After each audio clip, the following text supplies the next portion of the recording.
What's up, y'all? This is Brave, and I am back to review Love and Marriage Huntsville. Y'all, the show is back. You know what I'm saying? They went on a little hiatus, but now we are here to review the mess. So, this is season 6, episode 16, I believe, and the episode is titled Innocent Until Proven Keke. So, you guys, first of all, we start off with a whole montage of everyone talking about the Keke drama, okay? Now, according to the Crime Stoppers of Huntsville, Keke was out here stealing out of the Home Depot, okay? And at some point, she even got her child involved. That is what the story is saying. So then we see Tiffany, right? She has had her son Ace, so the baby is here, and Melody actually stops by. Now, Melody, she is the first person to actually see the baby out of the group, and she's so excited to see this baby, right?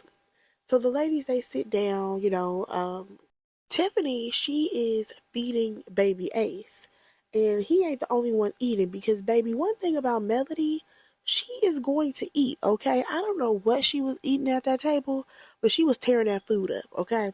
So next thing you know, Tiffany, she brings up the Keke situation, right? One thing about Mel is that she's not stupid and she's not about to take the bait because baby Tiffany is going on and on and on about what she saw on Crime Stoppers and how is this going to affect everybody's brand and all of this. I'm just like, Tiffany, whoa, whoa, whoa. Bring it down a few notches, please. And Tiffany, she for some reason is like, because all of our brands are connected and, she doesn't want to be associated with someone like Keke.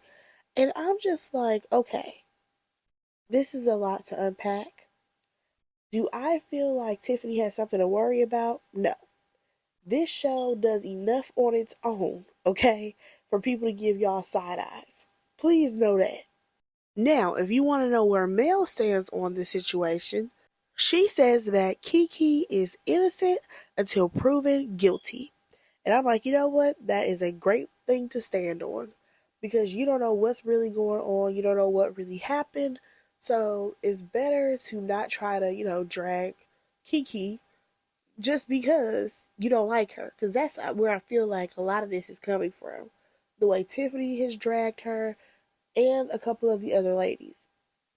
But nonetheless, we do see the two ladies film a little video so Tiffany can invite the other ladies to come out and meet baby Ace. Alright, that's going to be cute at some point in the season. So let's go ahead and move on.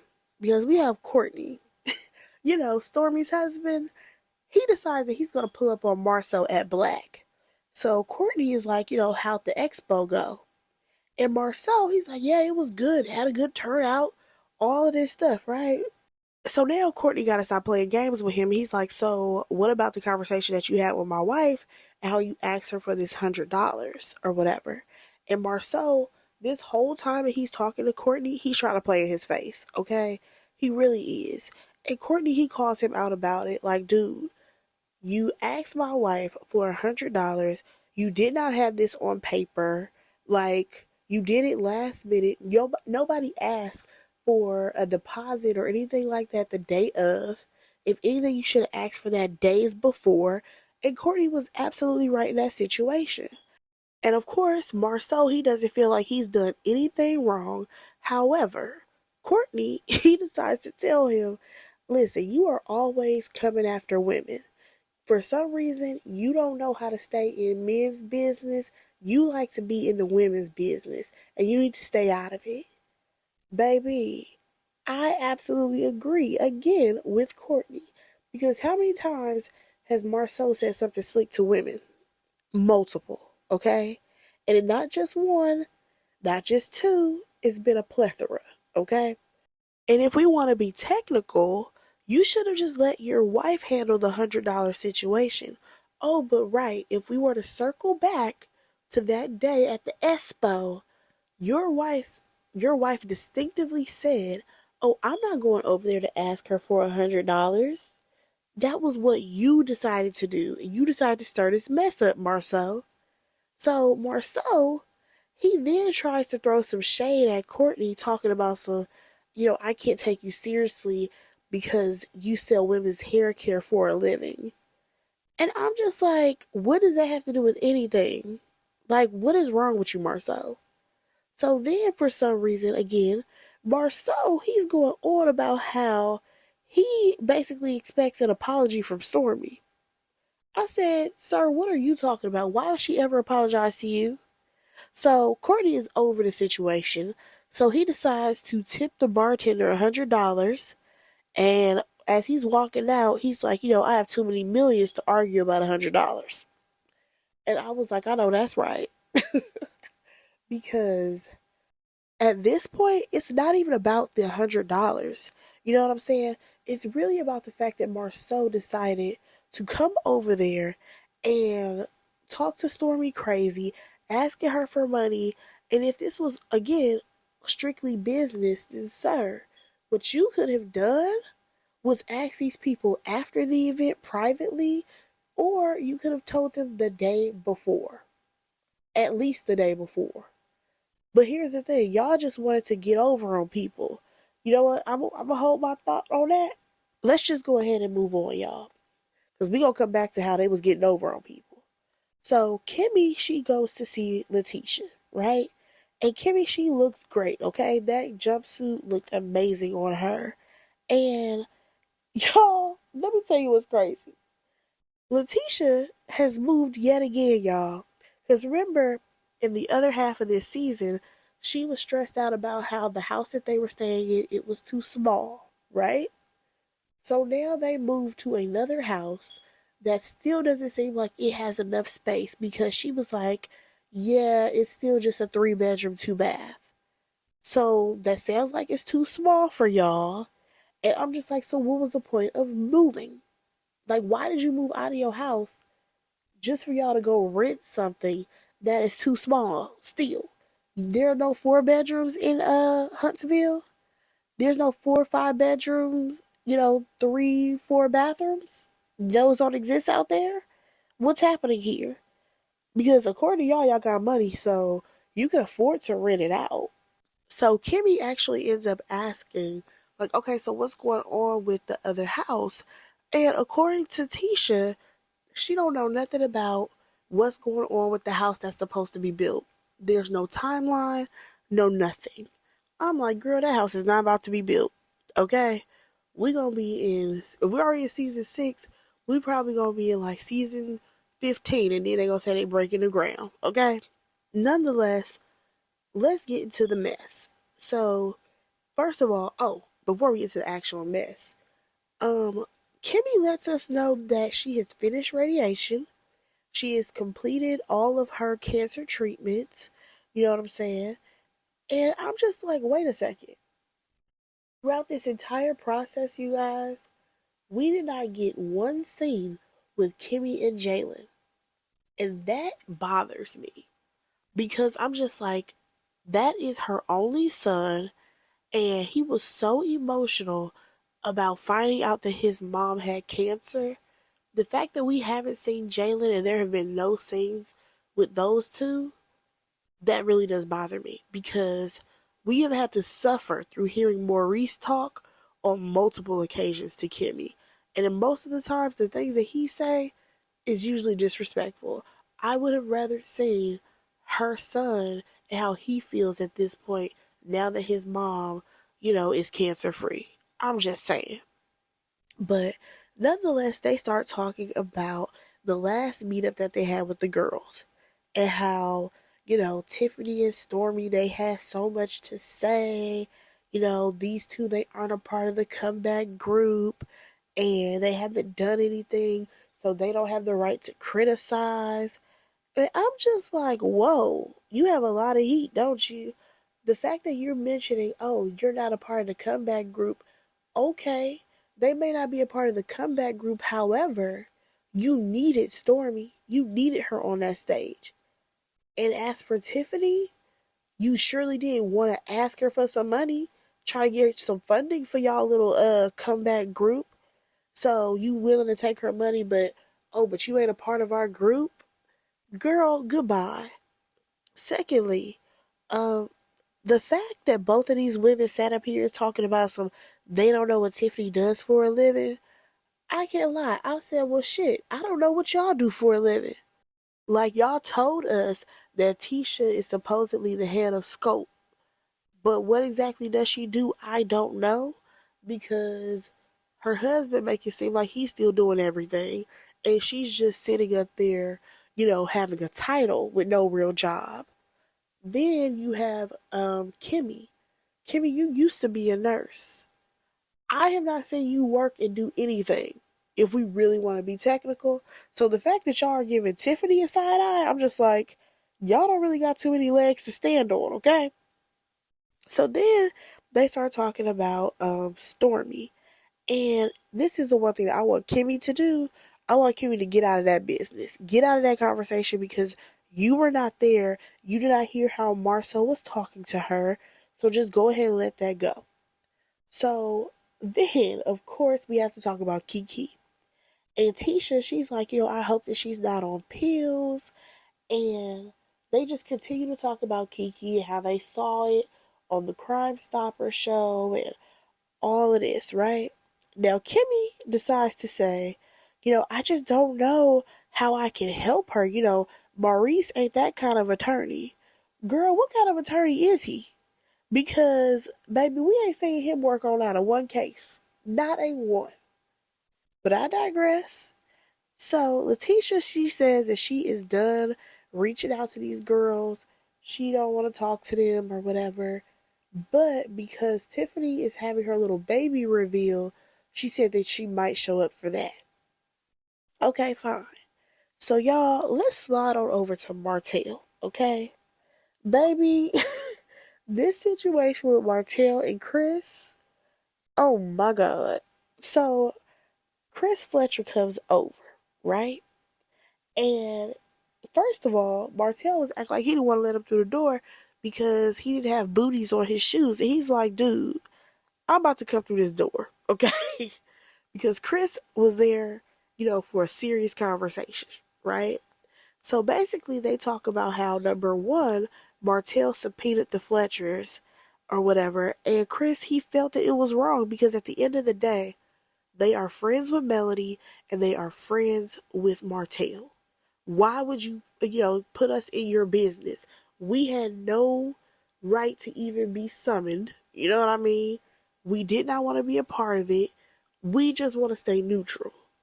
So Martell decides to start opening up his mouth, talking about some, well, I subpoenaed you guys because I just wanted the truth to be out there. It didn't matter if you were on, her side or my side. We just want to put the truth out there. And I'm just like, no, you subpoena people who you feel like are going to provide evidence that you are in the right. Stop playing, Martell. Because Chris ain't stupid. So now let's talk about this place that Martell is renting, okay? So basically, Chris has told him that he needs to move out. He has already given him 30 days to move out, but baby, it's been over 40. So at this point, he's definitely taking his kindness for weakness. You know what I'm saying? For some reason, Martell feels like he should get special treatment. And Chris is like, listen, these people want to sell their house.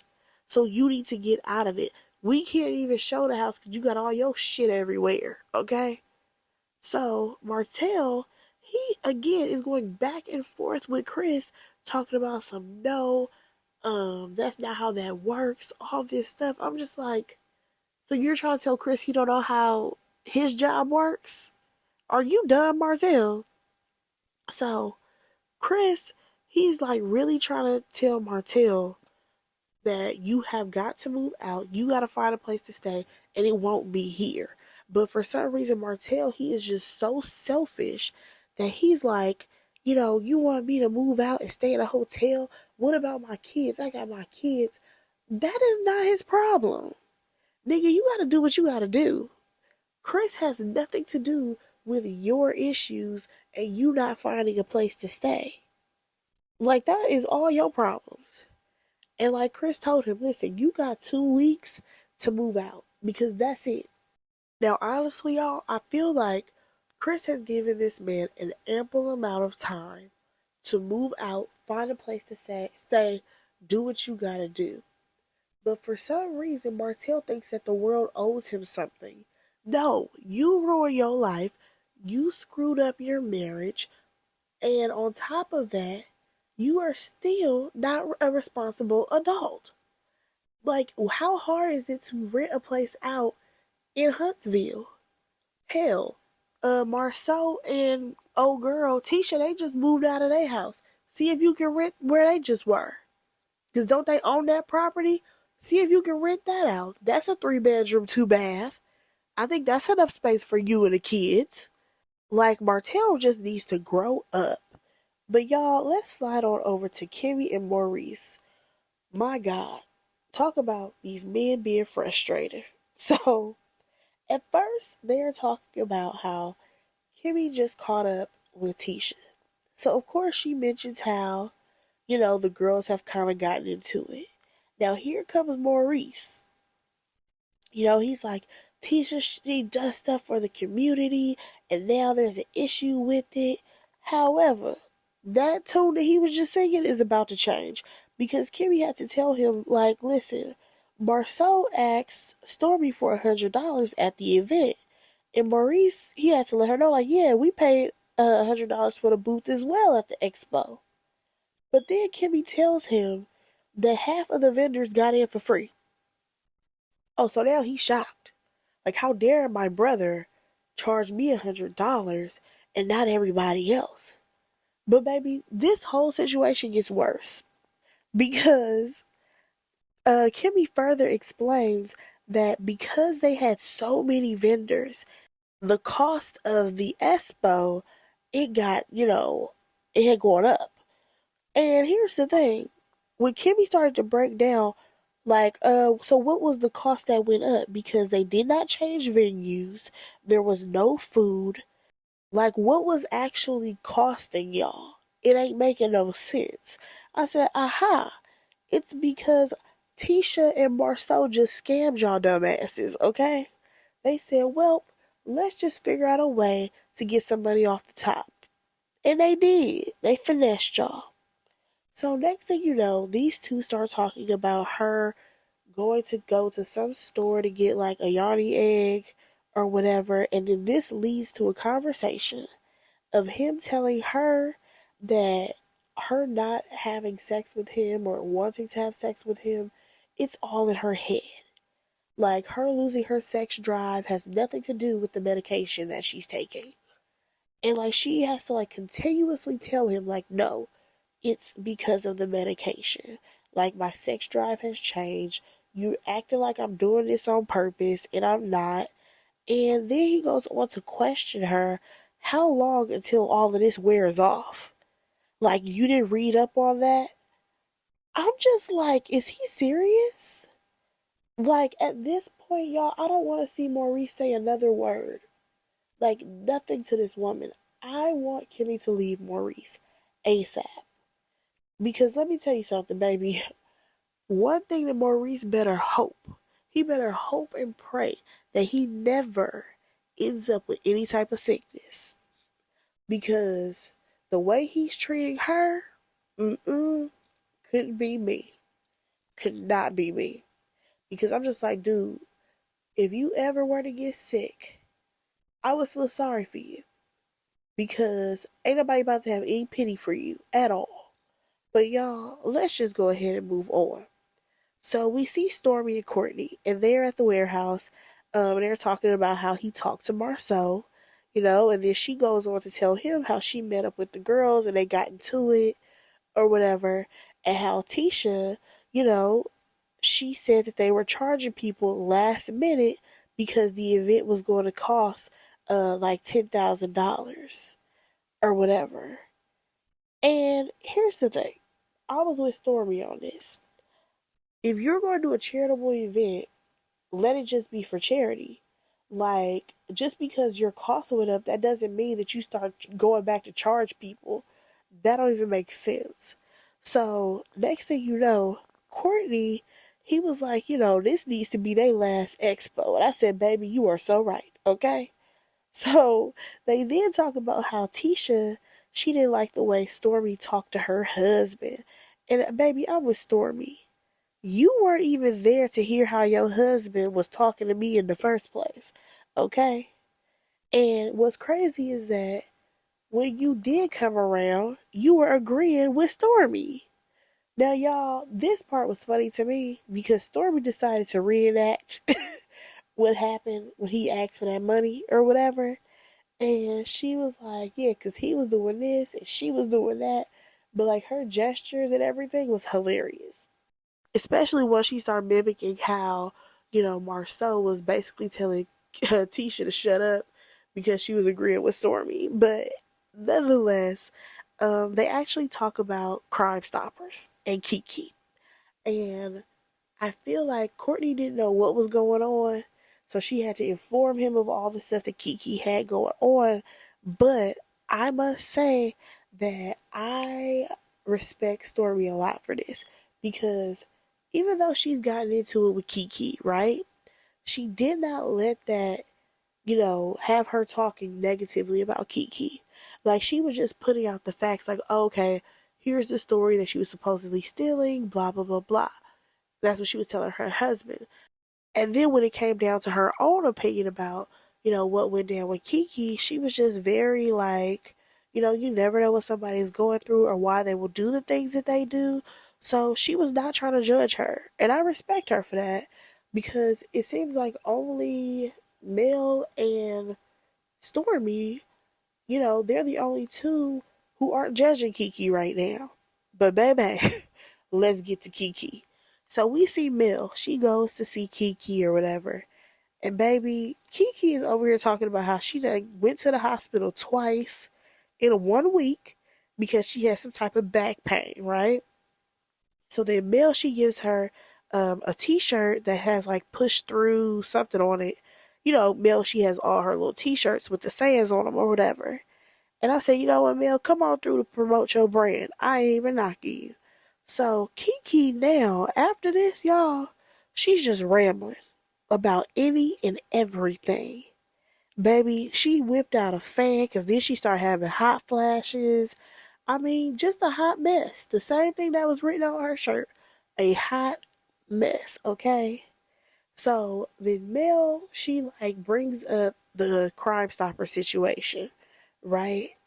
And I will say this, I feel like Mel did a really good job at coming to Keke. Like she wasn't on no, girl, we saw a Crime Stopper, so you was out here stealing. Like she didn't come to her with that. She was just saying like, hey, this whole Crime Stopper thing has been going around. Like even Tiffany kind of, questioned me about it. Like just what's going on with the situation. I love the way the Mel approached Keke in this situation. Now we shall see what Keke is going to respond to, you know what I'm saying? What she says about the whole Crime Stopper situation. But so far, I will say that I just respect with Mel so much for the way she approached it. Y'all, that was the episode. Let me know what y'all think about all the foolishness that happened on this episode. Y'all, I feel like we are going to be in for a wild ride with Love and Marriage Huntsville. So y'all, go ahead and like, subscribe, comment on my video. Ooh, share my video. You know what I'm saying? But yeah, drop down in the comments what y'all thought because I really want to talk to y'all about it. But I will talk to y'all in the next review. Bye, guys.